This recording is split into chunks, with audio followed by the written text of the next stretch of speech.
નમસ્કાર દર્શક મિત્રો, એસડી ન્યૂઝ ગુજરાતી ચેનલ પર આપનું સ્વાગત છે અને હું આપની સાથે વૈશાલી પોબારુ કરીશું નજર આજના સમાચાર પર।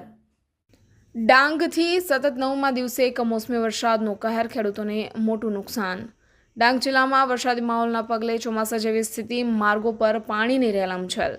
સતત 9મા દિવસે પણ ગાજવીજ સાથે વરસાદી માર યથાવત રહેતા ભર ઉનાળે અષાઢી માહોલ સર્જાતા ચોમાસા જેવો માહોલ જોવા મળ્યો હતો। જો કે આ કમોસમી વરસાદ ખેડૂતો માટે આફતરૂપ સાબિત થયું છે અને તેમના પાકને મોટા પ્રમાણમાં નુકસાની વેઠવાનો વારો આવ્યો છે। ડાંગ જિલ્લામાં કમોસમી વરસાદના કારણે ખેતરોમાં ઊભો પાક પાણીમાં ગરકાવ થઈ ગયા છે। કેરી, શાકભાજી તથા અન્ય પાકોને ભારે નુકસાન થવાથી ખેડૂતોની ચિંતામાં વધારો થયો છે। જો કે આ કમોસમી વરસાદના કારણે ડાંગ જિલ્લાના પ્રવાસન સ્થળોની સુંદરતામાં અનેક ગણો વધારો થયો છે। ડાંગ જિલ્લામાં ચોમાસા જેવું વાતાવરણ બનતા કુદરતી સૌંદર્ય સોળે કળાએ ખીલી ઉઠ્યું છે। એક તરફ કમોસમી વરસાદથી ખેડૂતોને ભારે નુકસાન થયું છે, તો બીજી તરફ પ્રકૃતિની સુંદરતામાં સૌથી મોટો વધારો થવાથી પ્રવાસન ઉદ્યોગને ફાયદો થવાની આશાઓ સેવાઈ રહી છે।